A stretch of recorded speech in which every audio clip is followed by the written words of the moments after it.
jërëjëf président Babacar Sall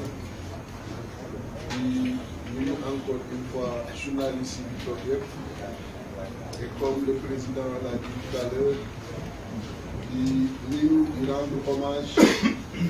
à Pape Alé Niang, à sa famille, à son épouse que mastawu ci li nga xam ni moo tegu ci kawam di sant aussi ci li ko yàlla ubbi ñu gën yàlla moo ko ubbi parce que du volonté président Macky Sall bu doon volonté dem fa lay des mais mobilisation bi ngeen def askan bi def ko loolu mooy li nga xam ni moo ko gën di wax nag ni dina dellu si ci li mu nekk di def parce que gis nga réew mi dañ ko bokk réew mi dañ ko moom te réew mi dafa exister avant le président Macky Sall exister avant lui exister ci jàmm jooju tax mu jël Sénégal te ëpp fi xam-xam mu jël Sénégal te ëpp fi jaar-jaar mu jël Sénégal ñu nangul ko loolu nag buy nit am ay mbokk dafa baax lu koy fàttali ni allah kulli ali day dem keneen day ñëw topp parce que noonu la àdduna bindoo même nit noonu la ko yàlla bindoo bis day ñëw ak bi nga war a am nga am ko loolu la yàlla sàkkoon nga génn keneen dem déjà boo jëlee l'univers ci boppam nga xam ni yenn scientifique yi wax nañu le soleil biñ ko nattee durée de vie 10 milliards d'années et que def na 5 milliards 5 autres milliards moo ñu des te le soleil c'est une étoile et dans l'univers il y a plus de milliards de galaxies et chaque galaxie fait plus de milliards d'étoiles ci loolu nga xam ni moom la ñu nattee seulement le soleil ñu ci wax 5 milliards moo ko desee yàlla ñun doomu aadama ku mu may gudd fan 100 ans la lay may wala 120 ans au grand maxi nga xam ni kon bu dara li am solo mooy lu mu gàtt-gàtt lan nga fay liggéey ak lan nga fay baax donc bu la yàlla may ci 12 millions yàgg na ba tey 17 millions de Sénégalais nga bokk ba fii ñuy waxee ci ñeent yi ko jiite dina amee indépendance ak tey nga def 12 ans bu fekkee ni am nga ay mbokk yu wax ak yow nga wax ak sa bopp li la dese mooy ñooñu jox la loolu nga fexe ba booy dem nga bàyyi leen ci jàmm bu ko defee li la fi indi ñeneen mën la continuer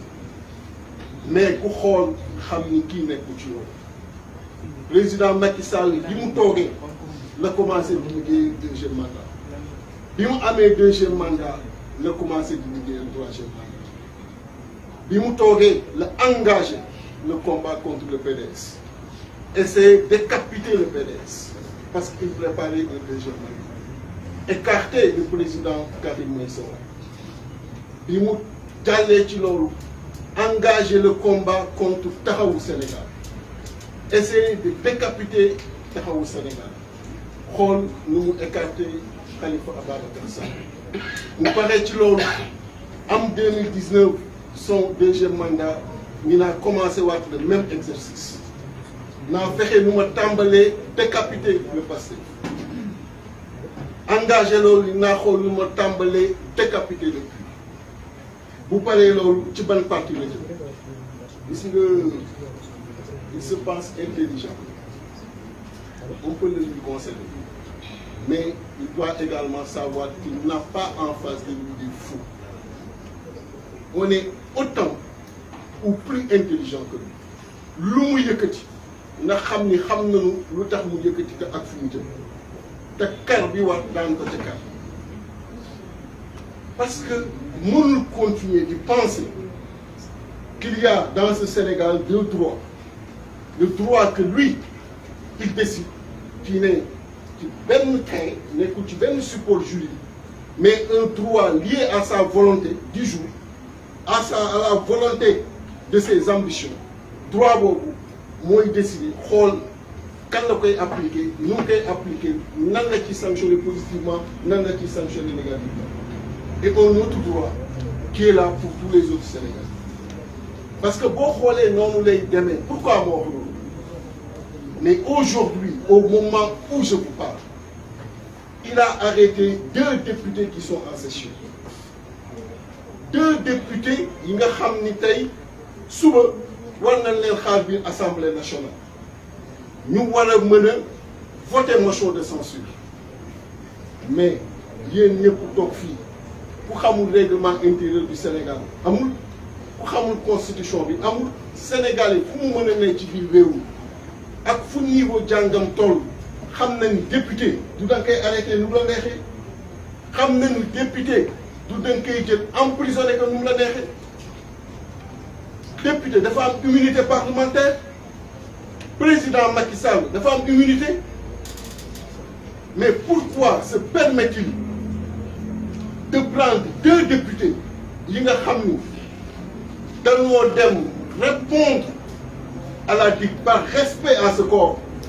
parce qu'ils n'ont pas reçu, je le rappelle encore une fois, de convocation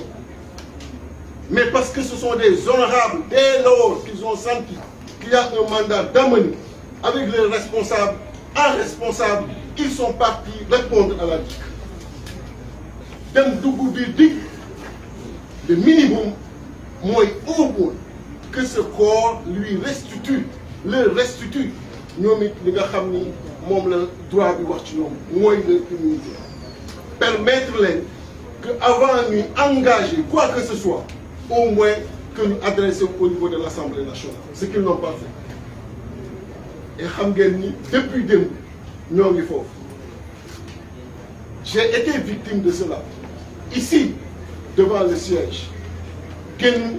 député il m'arrête il m'emprisonne pendant 10 jours ki nga xam ni moo doon yóbbu lu xew on a reçu un ordre et tu restes à Sébikotane député on te condamne vous pensez que réew mi mën na continuer noonu réew mi mënul continuer noonu puisque ku naan bëgguma ay damay daw ay yaa ngi jël lépp ramener ko sa bopp et la politique quand un homme politique s'engage il n'a pas le droit de ramener lu mu mën a doon ci boppam donc daw mënatul ne parce que ce ne sont pas nos vies là qui sont en jeu c'est la vie de la démocratie sénégalaise qui est en jeu et quand je parle de la vie de la démocratie sénégalaise ça transcende même les générations présentes parce que ça intègre les générations futures en ce moment la posture debout devient une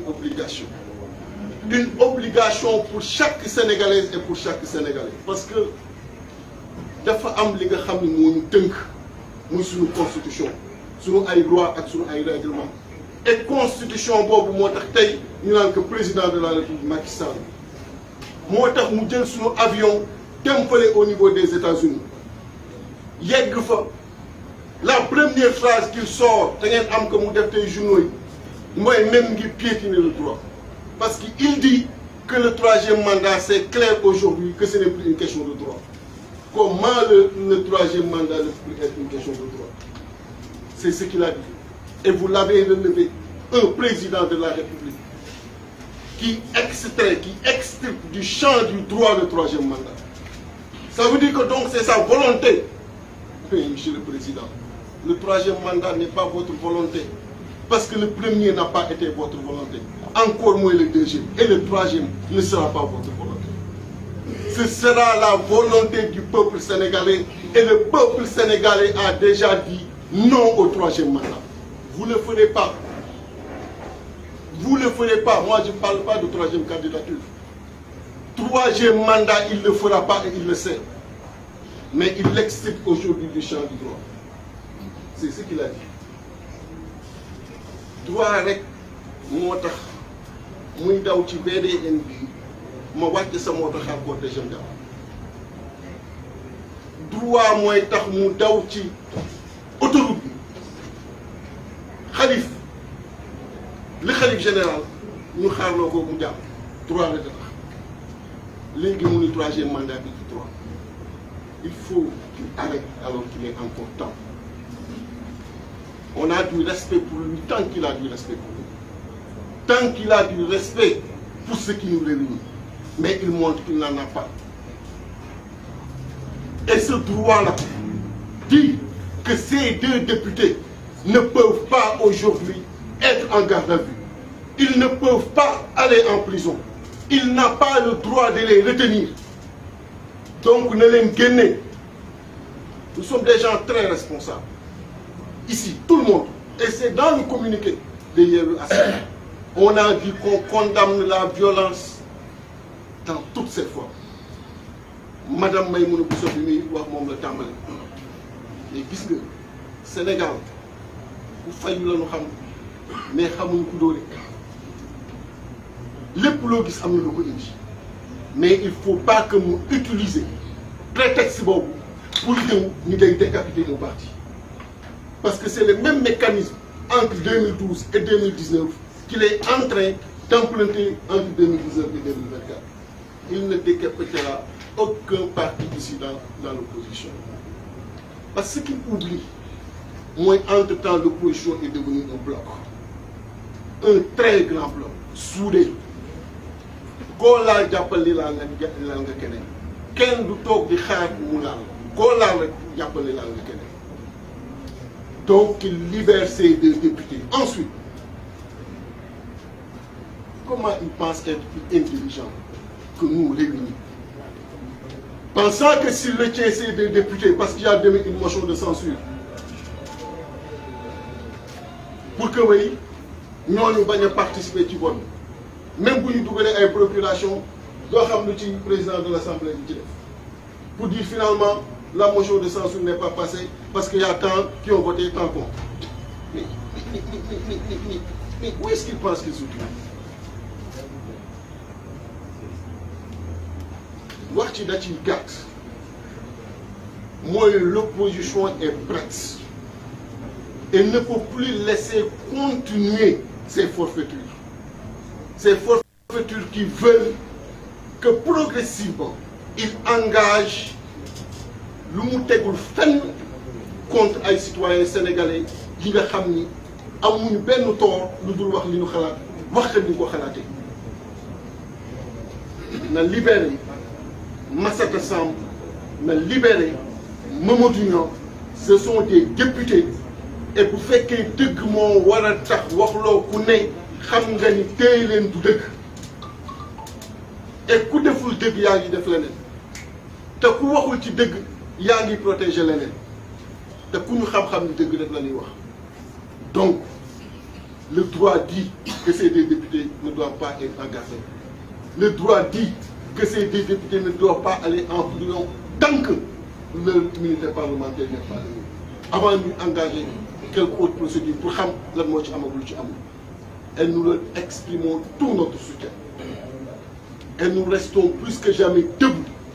Et nous disons au président Macky Sall que la question du 3e mandat est une question de droit. C'est pas à lui de l'extirper ou de l'extraire du champ du droit.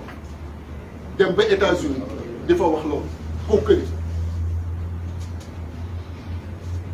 mais ñoo ngi koy xaar Sénégal ñoo ngi koy xaar Dakar. Je vous remercie. Je donne la parole à Cheikh Tidiane Dièye.